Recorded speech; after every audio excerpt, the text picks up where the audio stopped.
Political crisis in Germany. Olaf Scholz sacks his finance minister, causing a collapse in the coalition government. Will a Trump era be good for business or challenging for the global economy? We'll be reflecting on how his policy choices could impact international trade.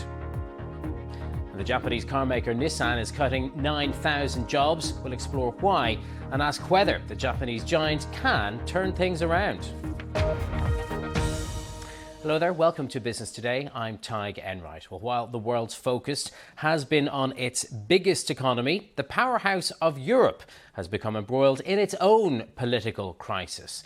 Germany's three-party coalition has effectively collapsed after ministers from the Free Democrats quit the government, likely paving the way for elections next year. Their exit comes after the German Chancellor Olaf Scholz sacked the leader of the party from his job as finance minister. He said that Christian Lindner had broken his trust too often, making serious government work impossible. Too often, after the necessary compromises have been drowned out by publicly staged disputes and loud ideological demands. Too often, Federal Minister Lindner has blocked laws in an irrelevant manner. Too often, he has engaged in petty party political tactics. Too often, he has broken my trust. He even unilaterally withdrew from the budget agreement after we had already agreed on it in lengthy negotiations. There is no basis of trust for further cooperation. Serious government work is not possible in this way. Well, Scholz hopes to continue as the leader of a minority government until the new year before holding a confidence vote in the Reichstag, by which time he's going to hope to have found a new way to command a majority in the parliament. But if he fails, there would be a general election at a time when the German economy is struggling to grow and a party on the far right, the Alternative for Deutschland party, has captured a lot of public support. Now back here, the Bank of England is to announce its latest interest rate decision very shortly. It's coming up in just over 25 minutes' time. The Monetary Policy Committee is widely expected to reduce the bank's base rate of interest by 25 basis points. That would bring it down to 4.75%. It would be the second cut this year after a long run of interest rate rises that'll tackle the soaring inflation problem of the past few years. Consumer price inflation was 1.7% in the 12 months to September. That's within the bank's 2% target. Across the Atlantic, the US Federal Reserve is also expected to cut its interest rate later today. Now, it is the day after the world learned who the next leader of its biggest economy would be. The reaction from US markets to Donald Trump's election was strong, with the S&P 500 index of leading American shares reaching a record high on Wednesday. International markets, though, reacted differently, with concerns about the next president resorting to trade wars to get what he wants. Well, let's speak to Ronald Temple, who's Chief Market Strategist at Lazard now. Thank you for joining us today, Ronald. So the dust is settling now. It can't be said that there was that much shock from investors about the outcome. Is it fair to say that European markets, when you look at their performance today, are shaking off those concerns about a trade war? They are rebounding. Yeah, it's always hard to disentangle on any given day what's making the market move. I do think European markets have reason to be worried. And I would differentiate European market from the U.S. market. In the U.S. market, we obviously saw the strong rally you just mentioned, 2.5% in the S&P 500, nearly 6% in the Russell 2000, which captures the smaller companies in the U.S. market. So it was a very strong rally. I think part of what you saw yesterday in the U.S. was people had basically flattened out their positions, meaning think of hedge funds who really were completely uncertain. It was a 50-50 election. They'd reduced their exposure. Many investors also thought this could take days, if not weeks, to find out who the winner was. And they were startled by a clear, decisive win for Trump. So people basically jumped into certain trades. In Europe, I think we also had a little bit of a reaction function, but it was different. In the US, the positive reaction is Trump has promised lower corporate tax rates, less regulation, and a trade war. Obviously, for European equities, you don't get the lower tax rates and you don't get the deregulation, but you do get the implications of a trade war. So I don't think this story is over at all. I think in the US, investors are overemphasizing the positive aspects of tax rates and deregulation and largely ignoring the trade risk. And in Europe, they started to price that slightly. And Ronald, obviously, international markets, as you say, concerned about the US imposing tariffs on all imports into the US. We're at a point, though, where Donald Trump's campaign pledges will be about to confront reality. Do you think he'll follow through, or is this just the beginning of a bargaining position? I do think he'll follow through. Now, I don't think he will go to a 60% tariff on all imports from China in a single day. I think there's partly bargaining position. It will probably be a ratcheting up and expansion of those tariffs, much like he did in his first term. With the 10% global tariff, I think we should take him seriously. These are positions he's developed over the 4 years since he's been out of office. And I should note, by the way, Donald Trump has had a core belief that the trade deficit, the U.S. trade deficit, is bad.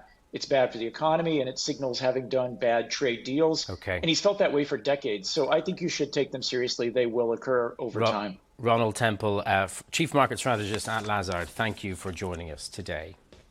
Now, the Japanese car giant Nissan has announced plans to cut 9,000 jobs from its global workforce and reduce its production capacity by 20%. We don't know yet where the brunt of the cuts will fall or whether Nissan's operations here in the UK will be affected. It would be a roughly 7% cut in Nissan's global workforce. The car maker has been struggling with falling sales in China and the US, two of its most important markets. Well, let's speak now to David Bailey, Professor of Business Economics at Birmingham University and an expert on the car industry. David, thanks for joining us. Why is Nissan in this position? Partly you mentioned it there, a big slowdown in China, which is affecting all of the automakers, but particularly Nissan. It's also been lagging behind in the transition to electric vehicles, rather ironically, as it was a pioneer. But what's really sort of surprised me is that they've said that they are really behind in terms of things like hybrids. So because of a stalling of demand growth for electric vehicles in the West in particular, more people are buying hybrids. That's an area where Nissan said they're not very strong. Rather strangely, because they took a stake in Mitsubishi, which were very good on hybrids. So really, they've not integrated that new technology into their product lineup, and they've been exposed by a slowdown in EV growth. They're a legacy car maker, and interestingly, we've been hearing about Volkswagen in recent weeks planning to reduce its production capacity as well. Is this all part of the kind of the reordering of the global car industry with all these new insurgent manufacturers and brands, the legacy players really feeling the heat and suffering? Spot on. And in particular, the really new insurgents that are coming, not only Tesla, but Chinese brands in a very big way, taking a big share of the European market and able to make cars at as much as 40% lower cost than in Europe. So the European and US firms have actually been behind the curve. They've got to make up a lot of ground. And unless they do that quickly, there's no guarantee, actually, that any of them will survive. Finally, briefly, what do you make of what Nissan's actually set out here as part of its plan? Can it claw back market share? That's the big challenge. It's going to have to rely increasingly, I think, on partners like Mitsubishi and also Honda to share the cost of developing new hybrids and electric cars and get attractive vehicles to market. It has a major challenge. It is not alone as a car maker in doing that, but we've seen a really big hit to the profits of the firm. And what we've seen in terms of those announcements to cut capacity, I think that's pretty huge. So a big gamble, but it has something it has to do. OK, David Bailey from Birmingham University. Thank you very much for that. Thank you. Now, Israel's defense ministry has announced an agreement with Boeing to acquire 25 next-generation F-15 fighter jets financed by the American military aid to Israel. The contract, worth $5.2 billion, also includes an option for a further 25 aircraft. The jets will be delivered in batches of 4 to 6 a year, beginning in 2031. And for Boeing, it's a rare piece of good news. The company's been struggling with a string of challenges this year, most recently a 7-week strike over pay. Now, President-elect Trump has said he will roll back green regulations that act as obstacles to oil and gas drilling and coal mining. So what does that mean for investment in renewable energy? Well, Bob Dudley is the former chief executive of BP, and he sat down with our business editor, Simon Jack, and said that with only 8% of renewable energy powering the US, there cannot be a move away from fossil fuels in the near future. Across both political spectrums, when it has now sunk in the amount of energy required for these new data centers, the attitude towards the industry in general is different, and it's changing and is more positive. Recognize we need this. It's interesting. You say that oil and gas will be needed to power the technologies of the future, including AI, at least in the short term. I think the energy transition has been turned on its head in the last year because of the big data centers that are planned. The power consumption of those is going to be enormous, and you can't do it all with renewables. For me, it's one of the first times I've seen such a radical change in terms of energy demand related to these data centers. It will mean a role for natural gas to play that. It's a cleaner burning fuel, certainly than oil. And I think the world is going to change. And so people have to get pragmatic and realistic about both the cost. It's going to take longer than people thought, but that's going to be the reality of it. And it's not just going to be politicians who will feel the effects of this. It's going to be everyday citizens. Their cost of energy will go up, and emissions are going to take a little bit longer than everybody hoped for, and that's the reality of it. It's going to be difficult being a politician in what is going to be, I say, the new reality going forward. There will be some people who think that the election of Donald Trump for a second term is a disaster for the climate. Well, clearly the election was not about the climate.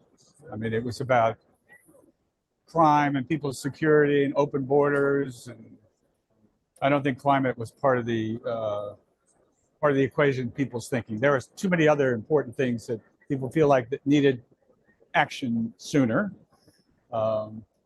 Generally across the United States, people are sympathetic and supportive of the climate initiatives. People would like to see as much renewables as can be developed in the United States.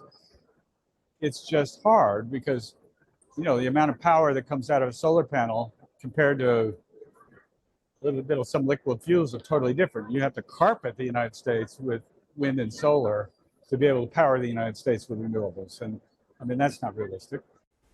Bob Dudley there. In other business today, average UK house prices reached a record high last month. This according to Halifax, the UK's largest mortgage lender. It said average house prices hit £294,000 in October, and it expects prices to continue to rise at a modest pace for the next few months. And Australia's government says it will introduce world-leading legislation to ban children under 16 from social media.